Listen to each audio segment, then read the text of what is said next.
Hi, good evening, folks, and welcome to the Minority Report. And might I dare say, the return of the Minority Report. I'm Marlon David, your host for the program, and it is indeed a pleasure for us to be here with you again in your living room, in your homes, on your devices, sharing information, bringing facts, bringing the information to you, the people, so that you can make informed decisions as well. It's always a pleasure as well being invited into your homes.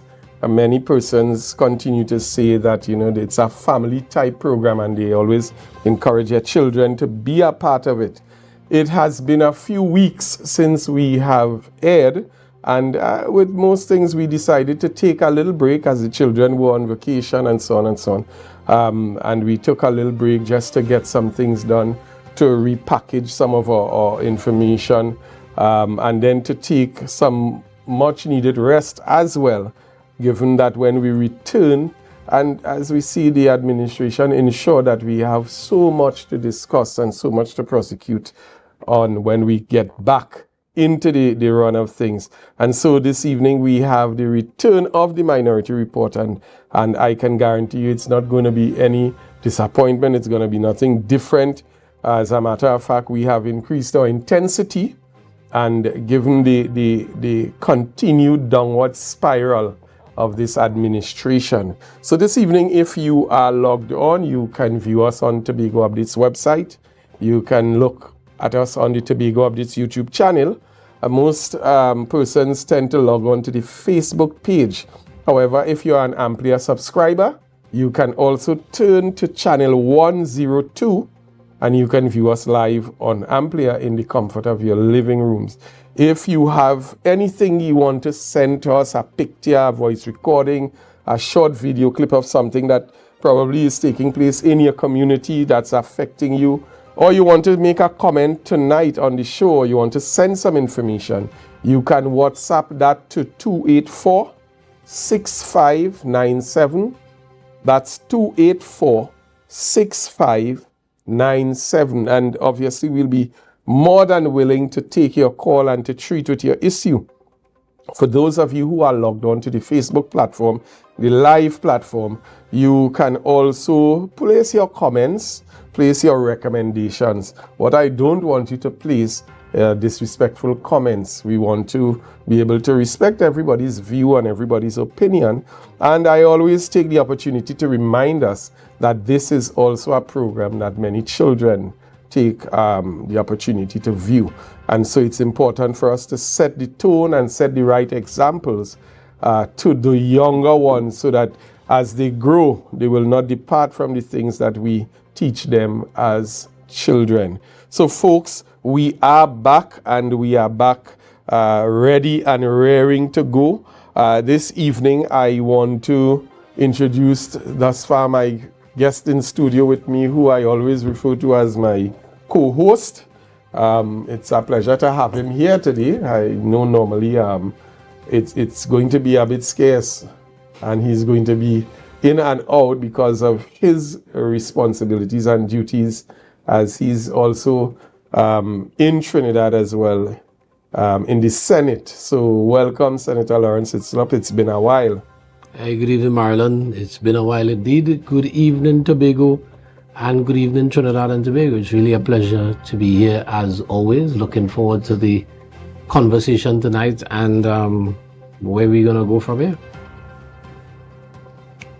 So this evening, before we actually get into it, there are a couple of things I want to highlight. I want to say shout outs and congratulations to Tobagonian Akeem Stewart, who won the silver medal in the men's discus throw at the 2024 Paralympic Games in Paris with a throw of 59.66 meters.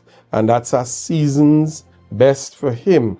And yet again, we see Akeem Stewart really making Tobago proud and keeping that consistent performance level, always representing very, very well. And we look forward to continued success on his part. We want to join the national community, the national not just as a nation, but also the entertainment community, the calypso community, the steel band community, to wish condolences to the family of Roy Keep, family and friends of Roy Keep.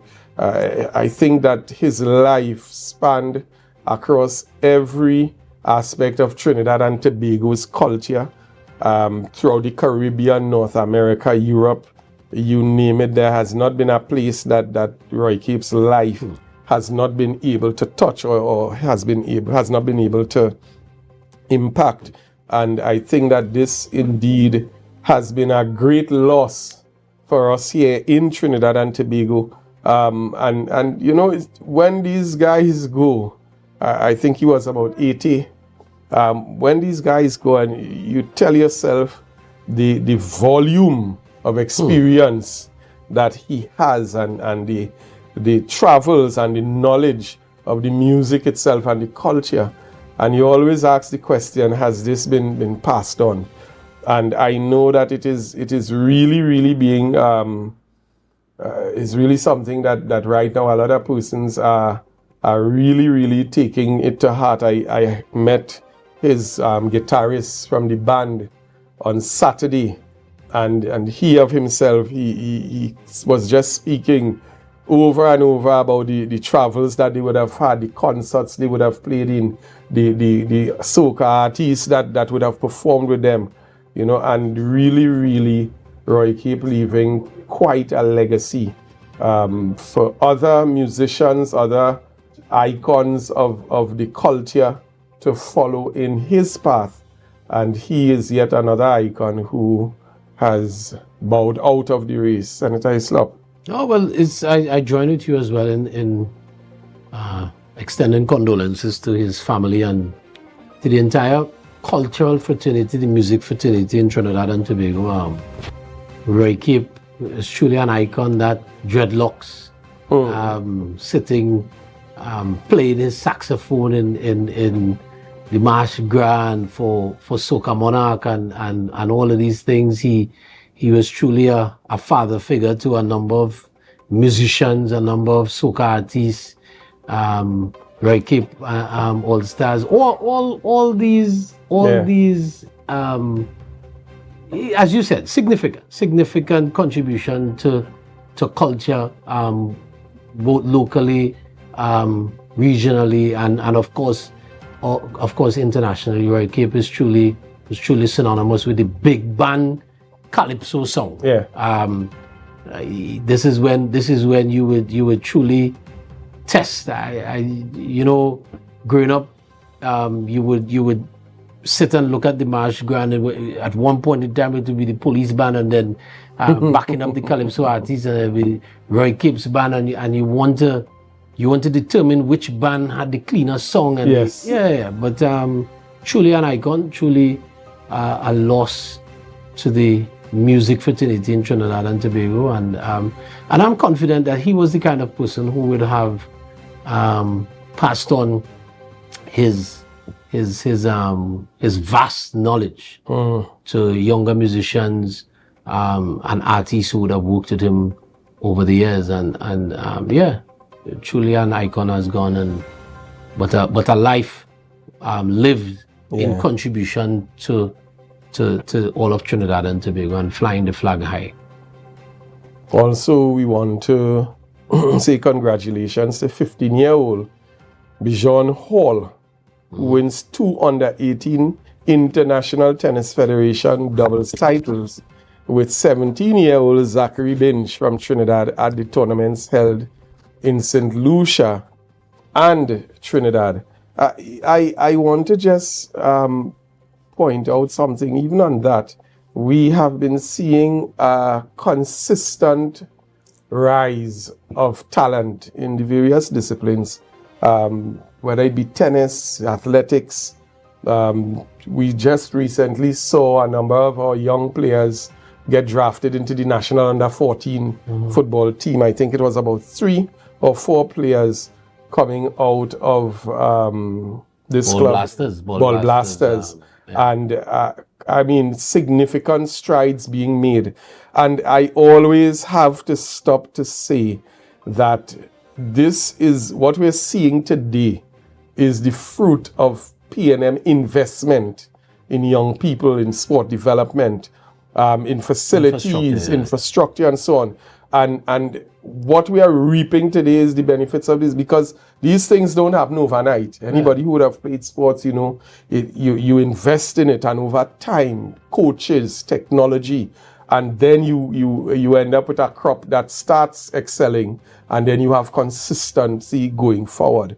So, I really want to also take the opportunity to say hats off to all the leadership of the People's National Movement, both central government and in the Tobago House of Assembly, who would have contributed majorly to these investments, that now we can see young Tobago players in any discipline, even chess, actually making it to the national levels, and not just getting there, but standing out significantly. I know you have yourself, Senator Hislop, is somewhat of a sportsman.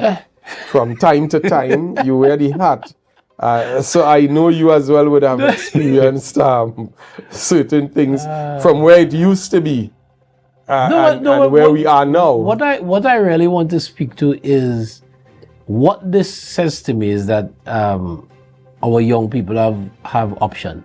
Yeah. And we have young persons who are making positive decisions, and this is a testimony to environment, is a testimony to parenting, is a testimony to community spirit, and it's a testimony to the coaches from these various disciplines who take the time, because when we talk about that cohort of players who made it to the under 14, the national under 14 team, you talk about as we used to call him, Totty. You talk about the work that he does in Ball Blasters every weekend, and the number of young people, the amount of young boys and young girls that are attached to this club, and the influence that he has in that community. And that club touches a wide, truly a wide array, but it speaks to that there is the opportunity for, or it speaks to the fact that you can make a positive choice. So when you talk about persons making a national team, these are now young people who you would not find involved in a life of crime. These are young people who 9 out of 10 times will excel well academically, go on to be well-rounded men and women in society. So outside of the representation at national level, and there's no doubt, the Tobagonian athlete has always stood out. Whether it be football, athletics, you talk about Dwight York and Hutchinson, these guys, this crop of young men from since then. Colvin Hutchinson, and Rensil, Dillon, and all these boys who came out. Colson, Dixon, Gray. Came out under Orville, not Orville, sorry. Bertil Sinclair. And even the assemblyman for Mason Morale, Mr. Pollard, who came out from under Bertil Sinclair and went on to, most of these guys went on to college careers and so on, playing football in North America. You speak to what sport can do, and everybody knows Dwight York and Clinton, but you talk about so many other persons who may not have made it quote unquote big, but because of sport in their lives would have gone on to study and to be a positive influence in society. So sport continues to play a significant role. The Tobagonian athlete, it's said over and over again that the Tobagonian athlete and footballer, a lot of the times will be given a raw deal at a national level. That we have such good standouts that don't make teams. But I want to speak to the fact that within the last couple of years, you've seen an effort by the TTFA and the coaches of the national teams to recognize good talent. And to select good talent, and you, even on the national team that's playing now at the stadium, you have quite a number of players from Tobago who've made the national team, and that speaks to the talent, the quality of the talent that's here, and the benefits of sport. I wouldn't call myself a sportsman. I like sports. I dabbled in it from time to time at school, but I would never consider myself at the level of some of these other guys who would have played semi-pro and professionally and so on, and consistently at TFA leagues year in, year out. And Tobago has that, and it speaks volume to the benefits of sport in community. So coming out of that and entering into some of our discussions this evening, but before actually getting there, we want to look at, and I'm going to give a trivia segment. We're going to have that a question for the week. And the question simply to our viewers is, are you satisfied with the plans for the Storby redevelopment project? Are you satisfied with the plans for the Storby redevelopment project? And this is certainly a project that is in the news. A lot is circulating right now about it. We're going to be discussing it a bit later in the program. However, we want those of you on the live to vote. You can simply click yes or no. That's just how we want you to answer, yes or no. Are you satisfied with the plans for the Storby redevelopment project? And what we're going to do at almost the end of the program, before we actually close off, we are going to give you a short tally of some of the responses, and it's going to add to the actual voice of the people, the voice of Tobago on this issue, and going to give the administration an understanding of what the people of Tobago think about this particular project as well. So this evening, I want you to use the opportunity to type in your response, and then we can tally it at the end, and we're going to take it from there, present the information. We're going to go right into our Talk Your Mind segment, where we have footage on persons who would have been a part of the whole Storby experience and so on, and would have taken the opportunity to get around a bit and have conversations with them and hear what they had to say about some of the challenges and some of the issues. So I'd like the director just to run that particular clip, please.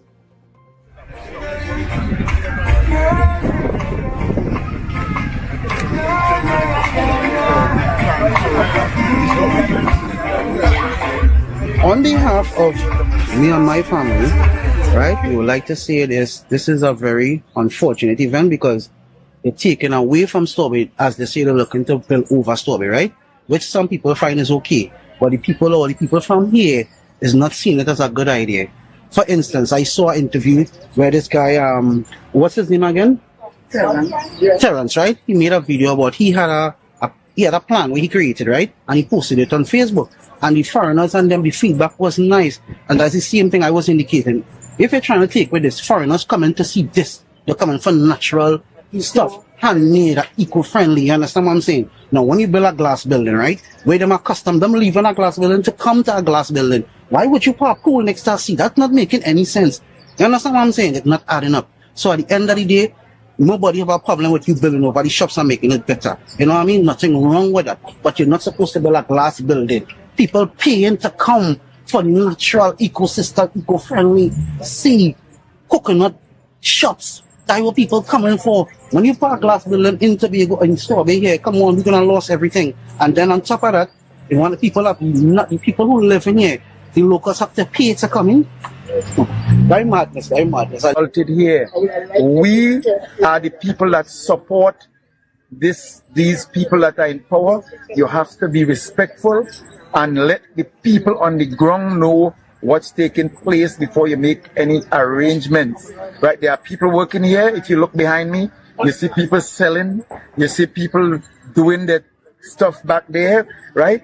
They have the craft booths, right? They have the people, if you pan to the side, you have people selling confectionaries, you have people all the way across there selling. These are private enterprise, people who here making a living for themselves and their family, right? You have to come and get with these people and speak to them and find out what their issues are before you make arrangements to do anything here. That is all we are saying.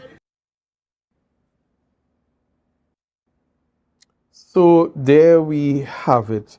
A number of comments by vendors, by passers-by, by persons just looking on at what is now evolving in the public domain as a conversation about the redevelopment project down at Storby. Senator Hislop, you have certainly been paying attention to the news and what has been in discussion.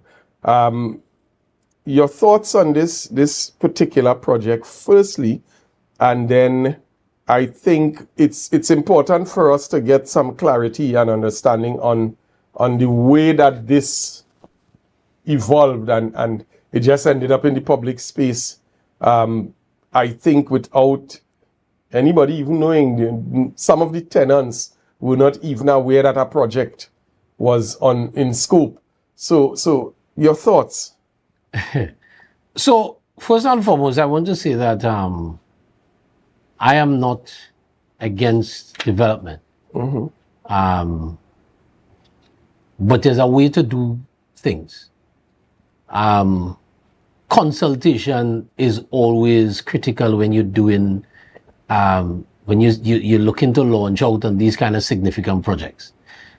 This administration got into office, or should I say this administration got into office? Because this administration didn't campaign. Never did. The PDP campaign. This administration hijacked office from the PDP. They are now governing. But interestingly, it's the same people who, under a different umbrella, campaigned. And what they said is that they are about the people and about bread and butter issues and about speaking to the people.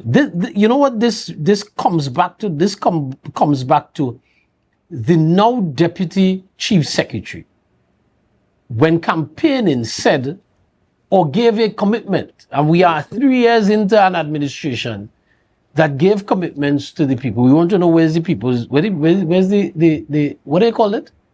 This thing that they signed. The website? No, not the website only, but this document that they signed in front of everybody. The People's Charter or something like that. Whatever they call it. People, yeah. Right? And then they promised their website that will detail all the contracts, who get in the contracts, what's the cost of the contract and all that. Fine. That has not been done. You are now coming to say that this project is in the consultative state and you still want to hear from the people. Right? But you came with a concept, and you see a concept. Right. So I understand this is how these things work. These things work. You get an architect who's going to give you a concept, you bring the concept to the people, and you sit down and you have conversation about it. Bear in mind, Mr. Moderator, that was similar to what was done for Sanders. That it was a concept design that was brought to the public. But you have these people now who are basically saying this is what we're going to do. Sit down and talk with the people. Sit down and they said they had consultations.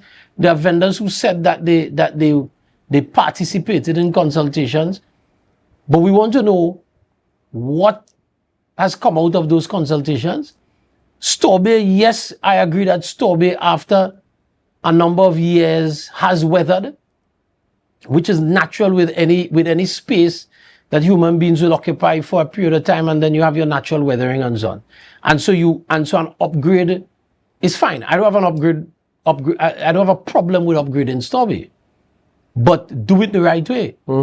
Have conversations with the people and really and truly listen to what the users of the space are saying that they want and implement that. I don't know if a swimming pool is necessary or sensible for there, especially when Storby has this historical feel to it, and and over the years, it is a place known for your great race and these kind. I heard one of the commentators speak to the fact that people may have to pay to get into Stobie. Service charges for venues like these aren't uncommon, because you need for these venues to as well generate some kind of revenue to assist with the maintenance of it. But all I'm saying, and from my standpoint, all I'm saying, and I believe is the standpoint as well of the party, do the thing the correct way. Do the thing the correct way. And you know what's interesting though, Marlon, is that this administration has been complaining over and over again that they have no money. But they keep finding these quote unquote what they might want to consider legacy projects. Yeah? These big ticket items. And they have no money they're saying they have no money, but the priorities are messed up. The priorities are messed up. You have not created any significant employment on the island. As a matter of fact, you've decimated one of the major employers, or one of the major sectors of employment on the island, which is the construction sector. They've decimated it. You've decimated it. People talk about the state of the Scarborough General Hospital and what you meet when you get there.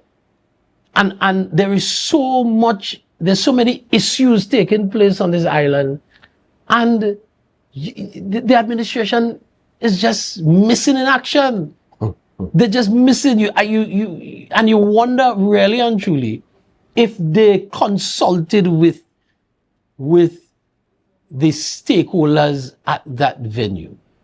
As I say, I have no problem with development, and I'm saying that yes, Stobie can do with a facelift, because it is one of our premier beach facilities on the island. It's there. It's right there. People come off the flights from Trinidad, and some people just go straight go to Stobie for a day and then take a flight back to Trinidad. Yeah. So it's one of our premier destinations. But what we're saying is, please make sure that you consult with the users. Make sure that the persons who are there are not affected to an extent that you are taking bread and butter. These are the same people who campaigned and said that they're about bread and butter issues. But now you can't speak to a secretary and assemblyman. They're rolling in darkly tinted SUVs. They're not answering their phones. And that's when they're on the island. And you're not even in office for a full term yet. And so that's where I'm at. Stobie Beach facility, yes, needs a facelift, needs some redevelopment. But speak to the person. Speak to the stakeholders at that venue, not just at the venue, but the visitors as well, and find out if this is what is really needed at this time. If this is a priority, I would agree. I saw part of the development is for a jetty. I would agree to that, because that's one of the places that the reef boats normally use and safe embarking and disembarking is required there. So I'm in favor of that. I was hearing that it may be a floating jetty. That as well, the technical issues with that, speak to the stakeholders. It was under a PNM administration that we attempted to treat with the touting by the glass bottom boat, and you that is one of the significant areas that has to be dealt with at Stobie, because that is a turn off to visitors. These guys just at the junction, they're harassing people to buy tickets to get on the boat. So there are things that at Stobie you can, what we call low-hanging fruit, that you could treat with. But make sure you speak to the people, and make sure that the redevelopment that you're proposing is what the stakeholders really want and what they're interested in. And that is, you hit the nail on the head, Senator Islop. Before we continue and a number of other issues after this. We're going to take a short break. And when we come back, we go right into our community report segment where we identify issues in a couple communities and call on the administration to treat with it. So stay locked on, and we'll be right back.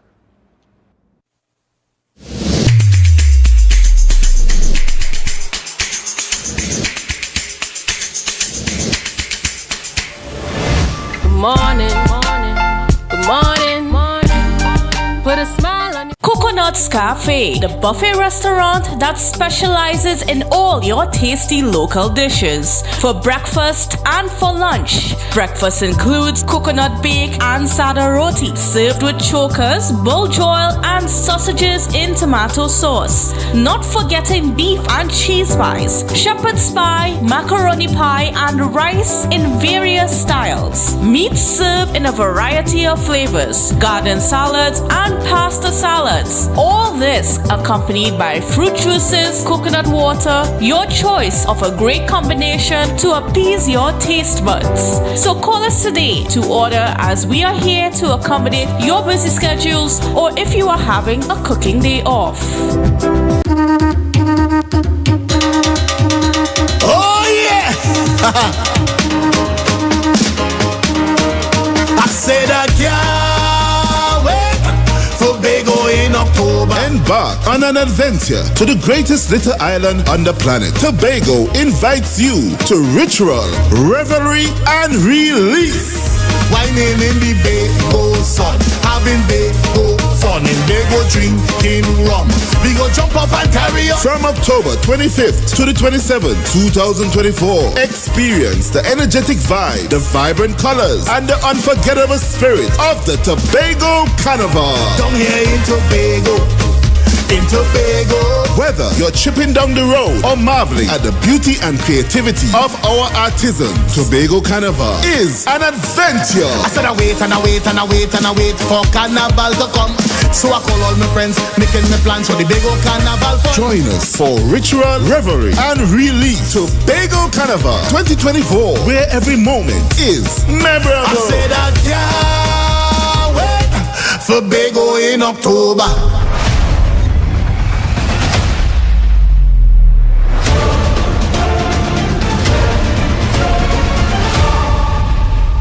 You can now get whatever you need whenever you need it anywhere in Tobago with Tapago. Your meals, medication, groceries, and shopping all delivered directly to you. No more hassle, no more stress. Get the Tapago app today on Google Play or Apple App Store. That's TAPPOGO and let us deliver to you. Check our website at www.tapogo.app or call the experts at 494-TOGO and 484-4746. Tapago. Relax. We will get it to you. Tapago's at your service.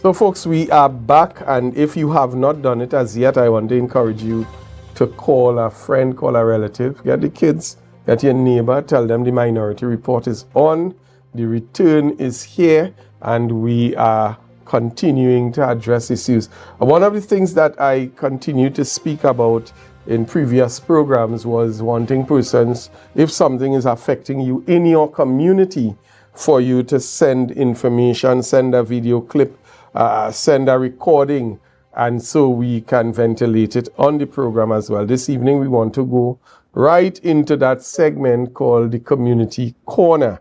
And so we're going to look at a couple of roads and then a major issue that is affecting a number of persons, especially fishermen. So Mr. Director, let's go into the Community Corner, Community Report segment, so we can take a look at this first issue. Suffering here for a number of years with this road, and it is an alternative road to the other one if anything is blocked out there. And the condition of the road, I have a car here, and it's last week I went and the rims were bent up, and I asked the guy what was what took place, he told me, is the holes in the road. It is causing us tires, parts, rims underneath, and it's everybody in the area. People who are going to Scarborough, they don't know which way to take. They don't know which hole to pass in because it's like hopscotch. And it's the same thing. When I'm coming in here, I take how many hours to get in here, you know? Because it going out and it pulling back the car, and I have to be careful how I'm mashing the brakes, how I'm mashing the gas. Otherwise it will fly. And people who are coming in here, the taxis that they are taking, the taxis don't want to come because of the condition area. And it's all over. It's not just a one section, it's the entire Montpelier Road. And we would like to know what is happening. Allow rain to fall on the just and on the unjust, and it's just about 4 or 5 persons voted more for Mr. Morris. So why should all the others suffer? It is not right. And this is Tobago, and if you are uplifting, if you are lifting up Tobago, I think the entire Tobago should be lifted up. And that's all I have to say.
So folks, we saw 2 major issues there, and the first one being the now famous, I would have to say, Senator Islop, Montpelier Road. And I don't know what again we can say about this particular road and the way that I think when you look at it alone, you don't even have to describe the horror that residents of this particular area have been going through. Additionally, this is a road that has become sort of a thoroughfare that brings you from over Mongray's side into Glen Road. I know the road very well. So you can access various parts of Scarborough. And we see it continues to be in a dilapidated condition, but it continues to be eroded even further. But Marlon, this is my thing. Priorities. And I don't know if the issue with Montpelier, and this is just a small segment of the road that was shown tonight. Yeah. But I don't know if it is just a clear issue of, because it is the minority leaders electoral district, that road is not being dealt with. Yeah? But priorities. You have spent or allocated over $70 million to do a road, and we're going to beat this until we're going to beat it. They could say we need to shut up, but we're going to beat it. But you're going to allocate $70 million on a road that you did not have to spend a cent on. You see the amount of asphalt that is used on that Friendship Bypass road? Yeah. You could have paved Montpelier 10 times over.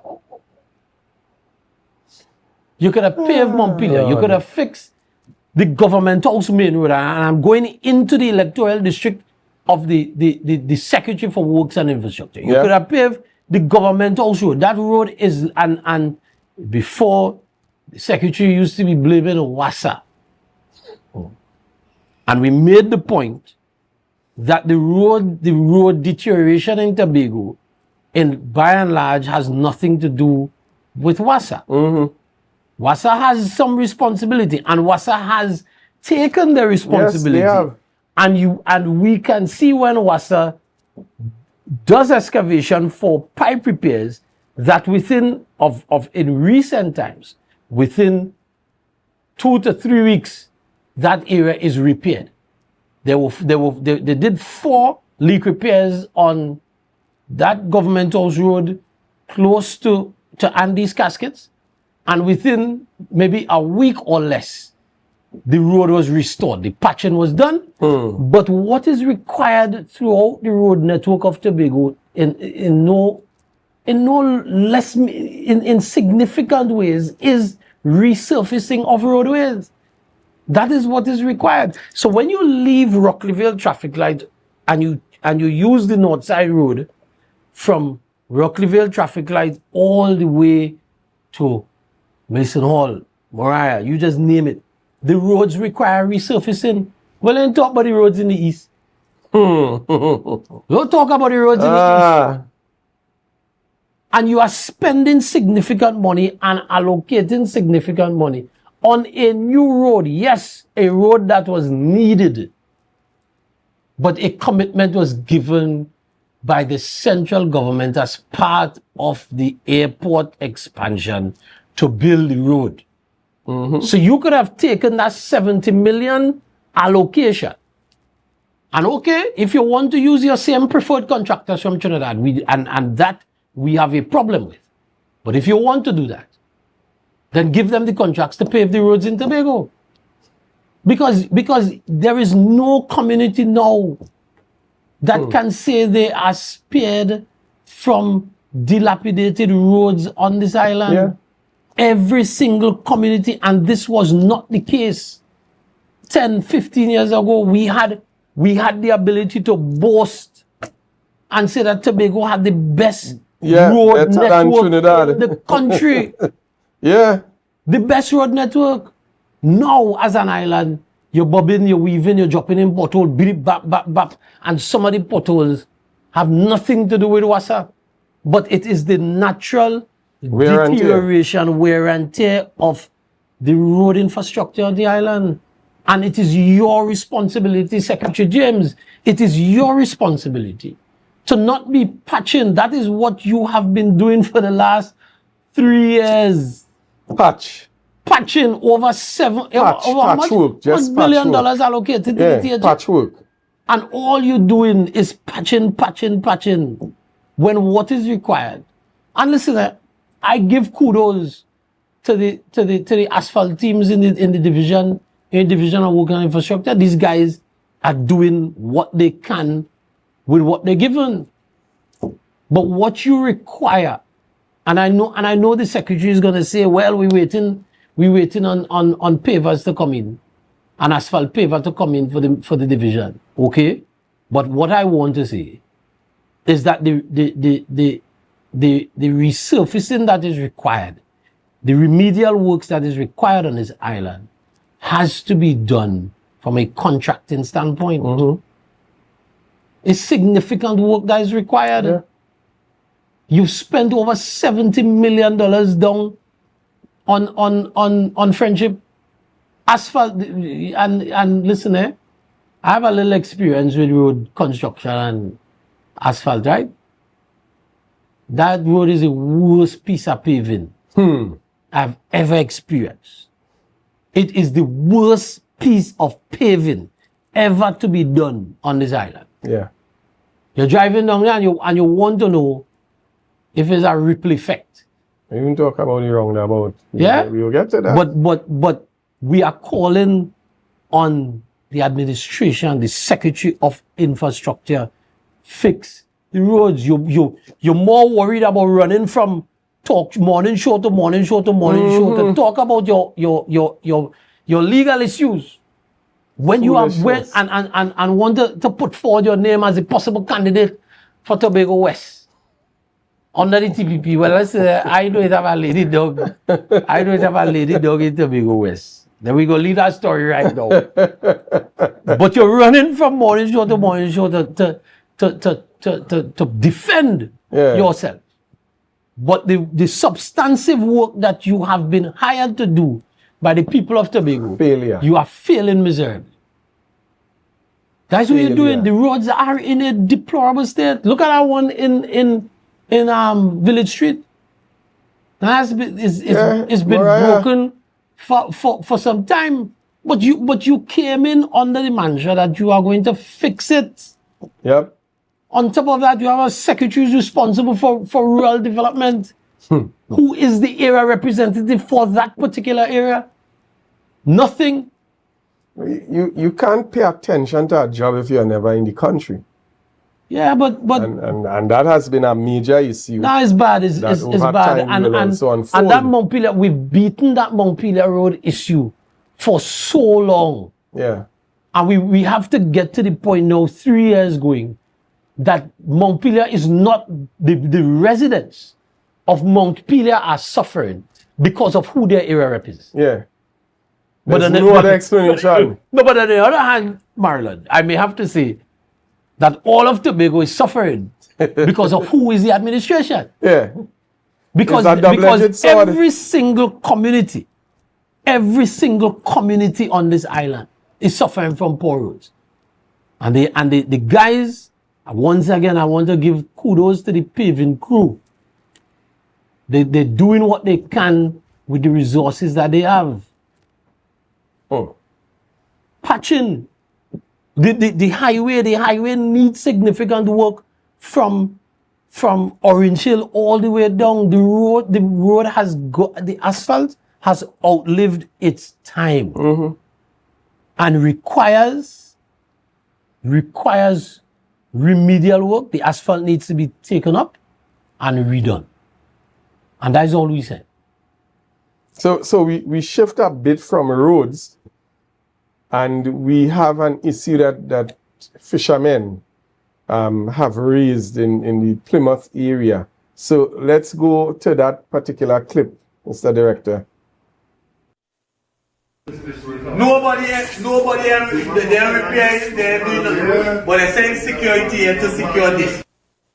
Security securing this for. This again not in here to take unless the fisherman then put to take all the facilities.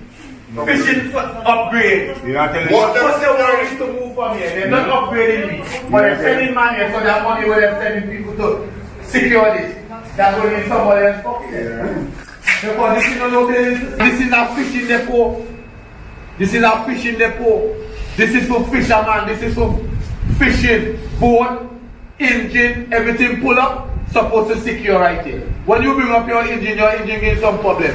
It's supposed to get a place where you can put your engine, hang it up, flush it out, fix it thing. Here you no place again for you to pull up your boat. Even though the security is securing the building, so you trying to tell me now, but you're supposed to be able to give us some kind of information how who was there. Because you're securing the building and you're getting commercial outside, you're supposed to come outside and see where make a problem. They're not doing the building anything. So how you can't get the information from the person the security was securing? Right. This morning, what? This morning, a billion mosquitoes from there. A billion mosquitoes, I mean, we complaining and nobody does nothing about it. What kind of people come there? Nobody does nothing about it. I want to take the time, drive around Tobago, watch all the fishing facilities, and then watch this. They replace no cleaner. Weeks now. You will see inside the toilet, you will see the place. You understand? Here with yesterday the security used their hands and clean up the inside there to pick up. First the place was in a mess. First the place in a mess. Watch me. All inside there water. Watch this. All inside there water. All inside there. Every day somebody has to get a broom or something and thing alongside rainfall. I mean, I'm telling you no, set a raining. Yeah. I look at 15 minutes, 20 minutes. And this full up right up to the ground. I think they want to get out of So folks, we are back, and again another sore point and sore topic. You heard it from the fishermen, a number of challenges that they themselves are having, and Senator Islop, you spoke to it quite intently. I think we have a critical issue in Tobago when it comes to prioritizing What we've seen prioritized over time is travel, events. Or just off the top of my head, I saw an event taking place just on Thursday, I think it was, or Friday, which for the first time I would have seen it, a stakeholders forum hosted by the Division of Education, where they held it at Magdalena Grand, and they had quite a grand event to engage with stakeholders, and I think to appreciate or to feed stakeholders. And the question is really, what is the priorities of this administration? When is the work going to be done? And I think I can safely conclude at this juncture, almost 3 years in, that the work is never going to be done. Listen, it is over $7 billion. Yeah. That this administration so has far received allocated. So far, right? And there is not the real issue is priorities in America. Yeah. The real issue is priorities, because these things that we highlighting on this episode this evening are what I would consider low-hanging fruits. The paving of a road, the issue of a retaining wall, the fishing depot. These things are low-hanging fruits. Yeah. Because the truth is, the administration came into office with no significant major infrastructural projects that they will have to. Let me revisit that. Mm-hmm. The administration came into office with significant infrastructural works on this island already completed. Correct. Yes, governance is a continuum. And so you are required in governance to continue the work that was left, or work that is to be done, because you are looking to develop a nation and an island continually. And on top of looking to do that, you are also seeking to maintain what has already been done. So, community centers, playing fields,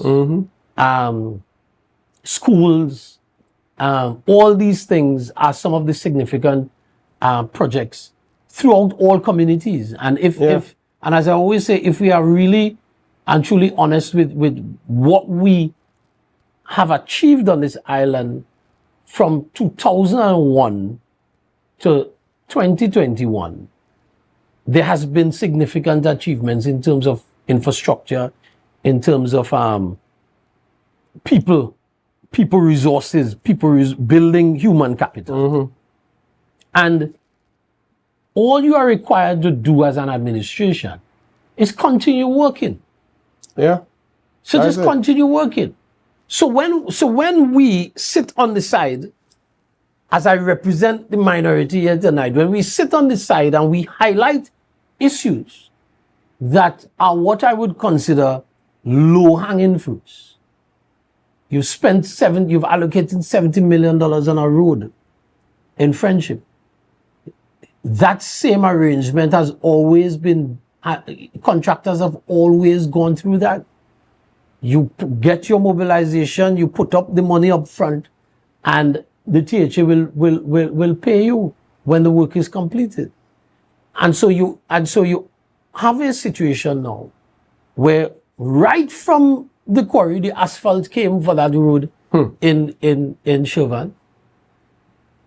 A road that was the same quarry that's owned by the Tobago House of Assembly. So then our road should not be in that dilapidated condition. Funding as well are given to the divisions. You prioritize your work. So if you say, okay, this year we're going to focus on revitalizing our fishing depots.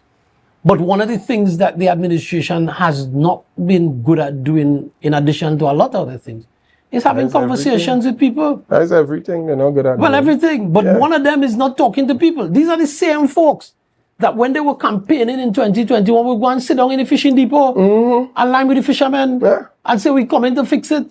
Yeah. Now, 3 years on, the fishermen can't even get a roof change on the depot. So we're not saying, okay, we're going to do a massive brand new fishing depot for the guys at Plymouth. But at least an upgrade. But at least start to do some work. You did an upgrade, you continued an upgrade at Barbados Bay. We know that there is. So what we're saying is the same way you had a conversation with the gentleman. You are now in a position of authority. You are now in governance on the island. So now you have more weight to talk because you had a pulse behind you. And this nonsense narrative that you're not getting enough money from Trinidad. I wanted us to really to stop pushing on that a bit. Because you, first and foremost, the previous administration under the PNM was receiving its allocation monthly, which you cannot plan properly, and that was being done because the country had a cash flow issue. You came into office, the chief secretary was the secretary of finance at the time, had a conversation with the minister of finance, and an arrangement was made that, okay, fine, we have cash flow issues, but we are willing to give you 2 out of the 3 months up front, and then the 3rd month of that quarter, you get that at the start of the 3rd quarter. Yeah. So this administration is in even a better position where it can now manage its resources, but the information we have is that all the vote and them in red. Every single one. But yet people still traveling and people could still have stakeholders consultation and all these things that cost money. You have maxi taxi operators who not paid, caterers who not paid. But you have money for everything else. And that's at the start of the school term. You have money for everything else. And what we're saying is what are your priorities? Yeah. Where are your priorities? As a matter of fact, and I'm glad that you highlighted thus far over 7 billion in allocations, and that narrative of not receiving funds. I'll challenge anyone. You have not seen the former nor the current Secretary of Finance come to the public and indicate that Tobago has not been receiving funds. When they get so the minions who are trying to spread that narrative. When they got the 50 million for the oil spill, they're making noise when it didn't come. It come, and you haven't heard anything. Everybody quiet. Yeah, is not until new trips. Is not until the president of the oil fisher folk open his mouth that you hear the response. Well, we paid some. And we still looking at some other, but you make a set of bacchanal when you ain't get it. But when it come, they never said to Tobago that, okay, the government has released this fund. This is how we intend to appropriate the fund. This is how we intend to appropriate the spending. Give us a while. Everyone is going to be attended to. Nothing like that. What we saw were new trips coming up on the card. Secretaries disappearing again. No, you see, let me tell you something. Absolute mayhem. Marlon, I'm a little perturbed tonight because we're 3 years on of this administration. Yeah. And if you ask me what has happened with the $7 billion that they've received in allocation to this date, if you ask what has been done significantly on this island, I can't see it. None of us can. I can't see it. You need special lens. We glory in a roundabout. Okay, fine. That's your job as government to do those things. But come on, the PNM build what? 3 roundabouts, roads, and build 3 roundabouts that could be easily navigated, and that makes sense. Build 3. There was no big drama about that. And I'm asking the question again. What are your priorities? Show us I $7 want that billion sanitized stuff. Show us $7 billion. worth of work. And everyone who is defending the administration, I want them to show us $7 billion worth of work. And you can't. You can't. That is going to be a challenge. You a stage in the sea. No, but you know what's gonna happen? I could almost predict here. Or I could almost predict that come 2025 that there is going the same thing that you accuse the PNM of. They're going to go on a rampage, monstrous rampage of paving, make work programs to try and put money in people's pocket. To try and buy the electorate. But you see, there's a difference. The difference is that previous PNM administrations, though imperfect, strengthened sectors on this island. The next sector that is dying is the tourism sector. Well, not dying, dead. It's the tourism sector. Dead. The Secretary of Tourism promised 100,000 arrivals within the first year. We have not had one new airline. What we've had is pull-outs.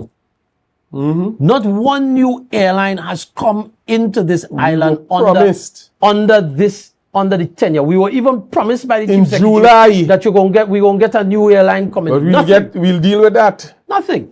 In July. But we're at a and let me tell you something here. The pain in my voice is for the lies that was told by this administration and total is still misrepresentation being told by this administration over and over again. Total misrepresentation. Because it's not me, you know. You ask the average man, and I want to ask the question: 3 years on, are you better off than you were before? That's the question you have to ask, and that's the question. So no amount of big walk all over the place and looking like there's solidarity, and no amount of big walk is going to take away from the fact that if you ask the average man, are you better off 3 years under this administration than you were before? If you ask them, I'm sure the answer that you are going to get is no. Senator Hislop, I want to draw on something I remembered. In the first year, I remember the minority bringing a motion to the House with respect to social services and for the THA administration to partner more with entities to alleviate some of the issues that were being that we saw on the horizon.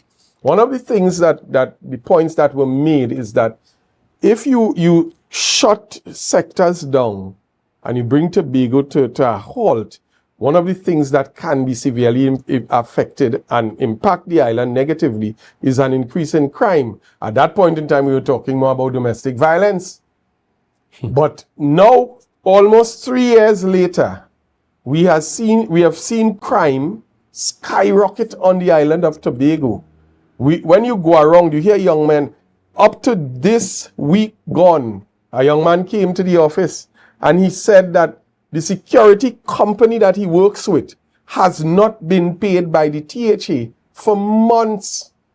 And he is seeking assistance. He wants help, whether it's food support, because he has children. And this is a daily occurrence. This morning, another lady came to the office, and everyday persons are coming who would have known how things used to be. Even persons who are self-employed are coming to the office and saying to you that they have not been engaged. Contractors throughout Tobago even have been calling and saying, and I mean, the school repair program, that in itself is a big ticket item that we're going to take our time. And I'm putting the secretary on alert. We're going to be taking our time to dismantle what has happened again the third year in a row where we have less done, but less, transparency. And people are coming forward every single day with issues, and the bread and butter issues are what they're speaking about. No, I mean, the average man. Marlon, this is it. As I said, the question that I will ask anybody is, are you better off? That's the question I will ask everybody. Because the truth is, people are hurting. The effects from the cut in social programs and all of these things, the fact that so many small and medium contractors on this island are unable to work. I had a conversation with a contractor, and there's something I wouldn't touch on that, but there's I had a conversation with what I would consider a medium-sized contractor, small to medium. And these guys are saying that the truth is, we had the ability to build a road. We had the ability to build a road. Yeah. With the backing of the Tobago House of Assembly, with the technical expertise of the House of Assembly, you could have built capacity even more by giving that road in packages. And you could have had 4 and 5 medium-sized contractors on that project doing that road. Mm-hmm. And that would have had significant spin-off benefit. And that's the reality. That is the reality. You have mothers who are unable to get food assistance, food card assistance. There are even persons who have said that they're unable to access the funeral grant. Yeah. Everything has been shut down. And you ask yourself, where's the money going? Show me the 7 billion. Folks, we're going to take a short break and we're going to come back. And by now, I know many of you are very, very pissed off and peeved at some of what we're hearing, but there's much, much more to ventilate. And this is the return of the Minority Report. We'll be right back.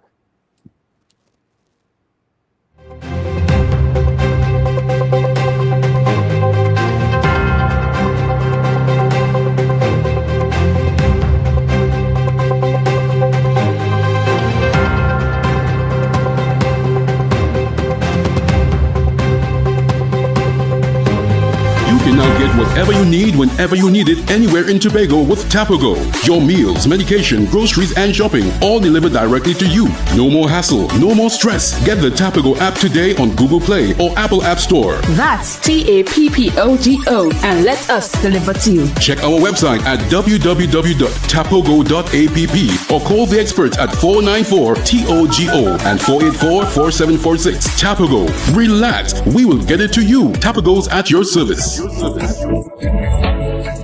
Coconut's Cafe, the buffet restaurant that specializes in all your tasty local dishes. For breakfast and for lunch. Breakfast includes coconut bake and sada roti, served with chokers, bull joil, and sausages in tomato sauce. Not forgetting beef and cheese pies, shepherd's pie, macaroni pie, and rice in various styles. Meat served in a variety of flavors, garden salads, and pasta salads.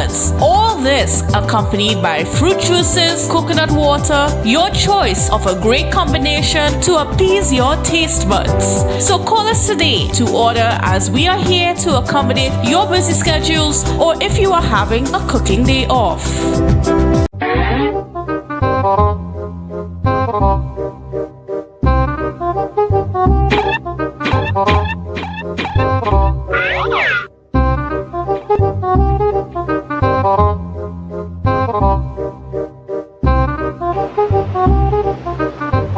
Stop.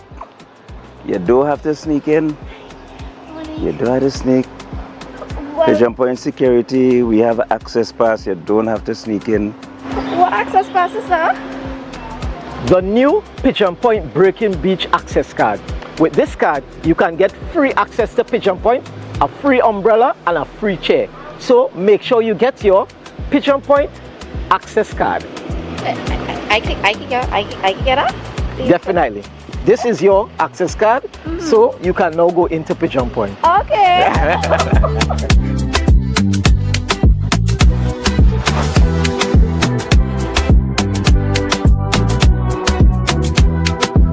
Guys, we outside in Pigeon Point, sun and sun, and we enjoying it with we access cards. All social media links to Youth Voice and Pigeon Point would be tagged, and stay tuned for it.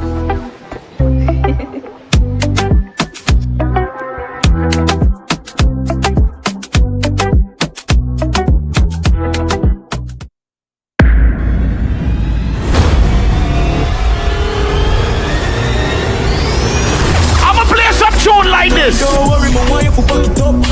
Make me happy whenever you fuck it. So me play very hard, fiesta, fun.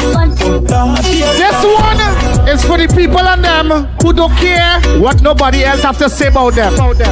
Them none of cash, broke what you have, what you know about. It's too early for that. Too early, good all. They do, but they're enough 99. Girl, go the club, can't lie. Nice. Who's the one friend can drink all the alcohol no matter what? Put a bottle and spoon and a cup in my hand and I'm winding up on my man. Dream.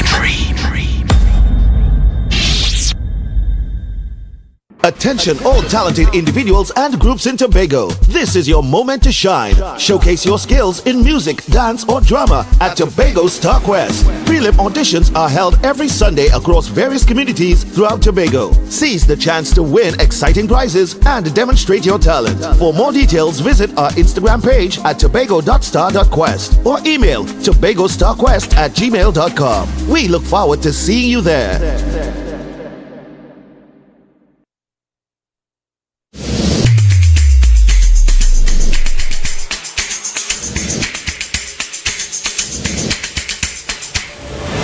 Good morning. Put a smile on your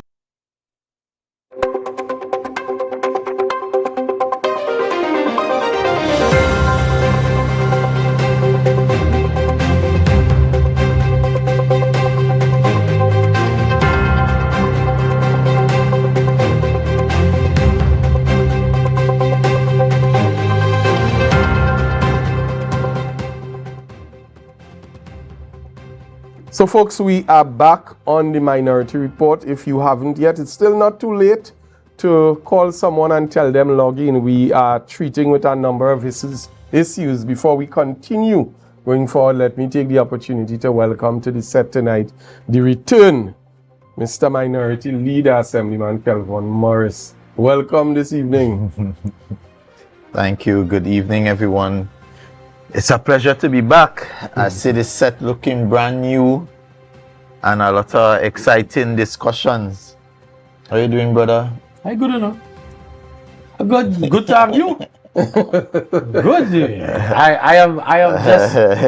You are the man, though. I am just stopping by. Well, I think the show is in good hands. The show is in excellent hands, actually. The show would never be complete without the Minority. Oh gosh. So we want to. We've been asking a number of questions, and the last question that we have been asking is: show us the $7 billion that has been allocated to the THA. Show us the spend, show us the projects, show us everything else. But Minority Leader, there's a hot issue that we also want to be able to touch on before we close this evening. And that is an issue involving a statement made, or a number of statements made by the Honorable Chief Secretary.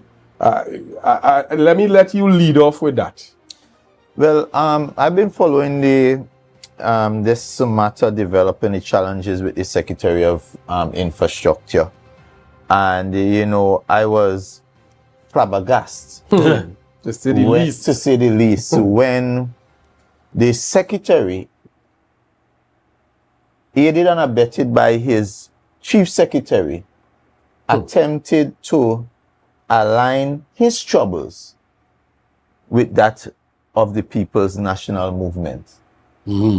And the issue is such a desperate stretch that it makes you wonder if the PNM lives rent-free in those people's head. Because I am looking at a situation where you have a challenge. The fundamental issue at hand is whether the member is carrying an illegal sticker on a vehicle that's supposed to be owned by him. That is a fundamental question. And if that is the issue, how does the PNM get into that challenge? It means you are therefore saying that the PNM controls the licensing department. You're also saying because for them to get a warrant, you're also saying that the PNM controls the judiciary. And where I saw the chief secretary talking about DNA, but it appears to me that this is the DNA of this TPP party, that whenever they find themselves in trouble, all of a sudden, all the state apparatus becomes the sole ownership of the People's National Movement. We remember their playbook with AudioGate. Remember that conversation where high-ranking senior members of the Tobago House of Assembly were there having conversations. The PNM didn't put them to have those conversations about misusing public funds for their private benefit. And in this situation, nobody put Mr. James in a situation where there are no questions regarding the legality of how the sticker was acquired. That is your actions. And rather than take responsibility for your actions, you are somehow trying to implicate people who have absolutely no knowledge of your going on. And when the legal, lawful authorities are doing their work, you are trying to make it sound as a PNM. I want to reject that kind of behavior out of hand. And I want to say one more thing before I pass on to you, because I understand the Chief Secretary is saying that he expects sleepless night. And I'm simply going to say to him, if you don't have corn outside, then you don't have to fear the rain. Right? So Chief Secretary, if you know your hands are clean, you should be willingly resting easy at night. But if your hands are unclean, then perhaps you're better as well. So, but you see, that's the challenge when you govern, or when you campaign to just get rid of a party. When you campaign to just get rid, and listen, people can say what they want. The track record, the history shows you that every entity that comes into office or arises to get rid of the PNM, they will win the election one time, and then when they're going to govern, failure. Because if your objective was only to get rid of the PNM, then you have no plan for governance. All right. And even in governance, you will continue to say, is the PNM. And that's what we saw. When I heard that press conference, I'm like, what? So you blaming the Prime Minister? The Prime Minister is currently out of the country doing his medical checks. You're blaming the Prime Minister. Like you have a country to run. You're blaming the Prime Minister. You're blaming the PNM. Like we do have a party to run. Because licensing officers come by you and police come by you to serve a warrant. And the reality is, as a minority legislator, you have to first prove that there's a reason why you're applying for the warrant. And the other point is, because I heard the disingenuity in the Chief Secretary trying to remind Tobagonians that the licensing officers being here is also a PNM arrangement. I heard him saying that, which is completely untrue. And as a matter of fact, the Chief Secretary is on record as saying he would have sanctioned.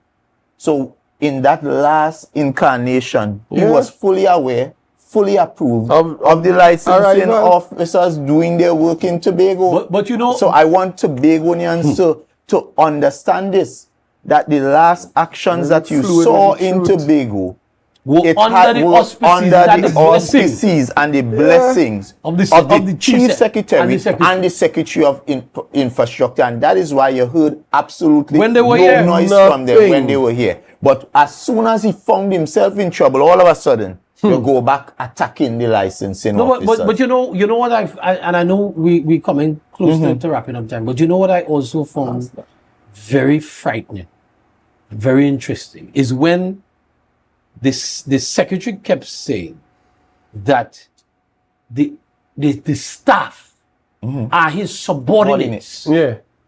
So, and as his subordinates, they should not be questioning him, or his subordinates should not be coming to file or to search or to look or to question.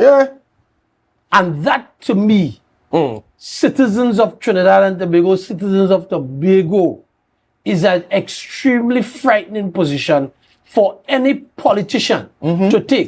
Because I am the secretary of a division or a minister of a ministry, then the subordinates who are in that ministry have no right to question me if something comes up for questioning. So that is tantamount to the Minister of National Security saying that if something come up, the police can't come by here and question him or even serve a warrant because he's the commissioner, because he's the minister. Yeah.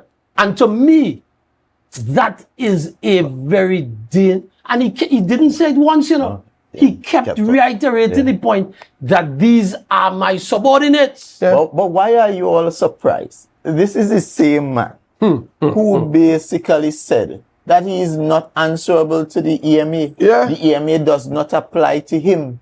And that is why he started a road that required EMA approval and had to go to the court and he found himself in problems. And that is why this is the same man that left and go down on private lands, allowed contractors to bulldoze the people private lands, and is about to cost Tobagonians millions and millions and millions of dollars. This is the same man. So what he's in essence saying to Tobagonians is that I am really above the law. But that is what he's saying. Yeah. So none of these laws that you all have here do apply to me. But he drilled. He drilled down on that on one of the morning shows when he said that the union is working, and so basically he said that no judge or police in Trinidad could come to Tobago and serve a warrant, or nobody should be answerable in Tobago to any law. The reality is there is the supreme thing that governs this country is the Constitution and the laws of Trinidad and Tobago. But that is even dangerous for our quest for autonomy, because if that is the mindset of somebody who wants additional autonomy, we in Tobago have to be cringe and have to be very wary. That's your and I never heard any minister. You see that terminology? No politician ever subordinate. It stood out to me. It means that I am above you. How dare you come and question me? That's what that means. That you can't question me. I pay your salary. How dare you question me? And in the same breath, you are calling people dictator. But that very statement is dictatorial. So that is the action of an autocratic person. But you know what's going to happen? You know what's going to happen? I'm waiting to see how many of the electorate of Tobago are his subordinates. Yeah, correct. Because the secretary needs to understand that anybody who is a subordinate in the political realm is the office holder. Yeah. Correct. You are the servant to the people. You are answerable. You are the servant. The old adage or the old English terminology, I am your liege, means that I am your servant. And the soldiers used to say that to the king. So what we have now, you want to talk about monarchy? What we have is King Trevor. But that is the same. Because he has subordinates. That is the attitude of the division. Up to their number of FY. Yeah.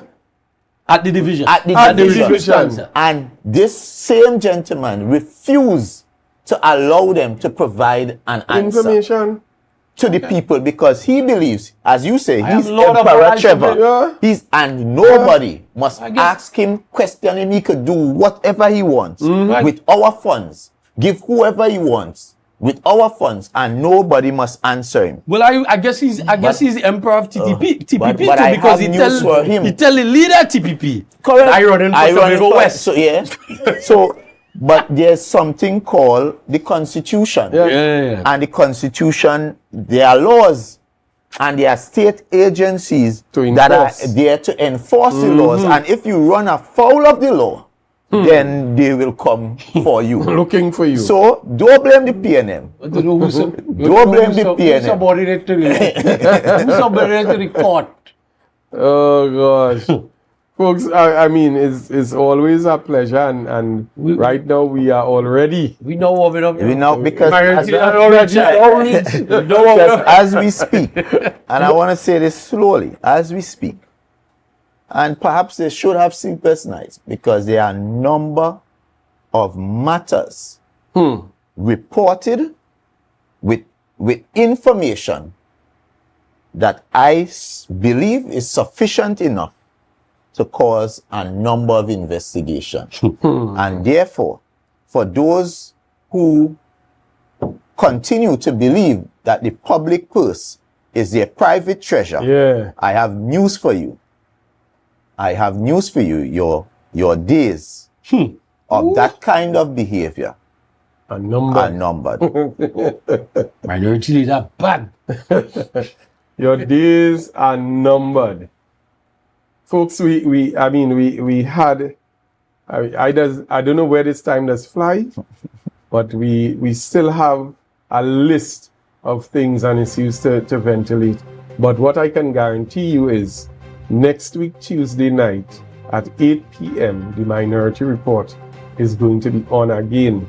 And the levels that we've climbed to tonight, we're going to be starting at that level and continuing because we have a lot that we're going to be dropping in. We're also going to be touching a bit on the upcoming sit-in and some of the questions that we may see the minority leader and minority councillor going into the house with. And it's important that all of Tobago understands the questions that are asked and the answers that are not given. And when they don't give the answer in the house, we're going to come here and present the answer with the facts to all of the public. Guys, your closing statements.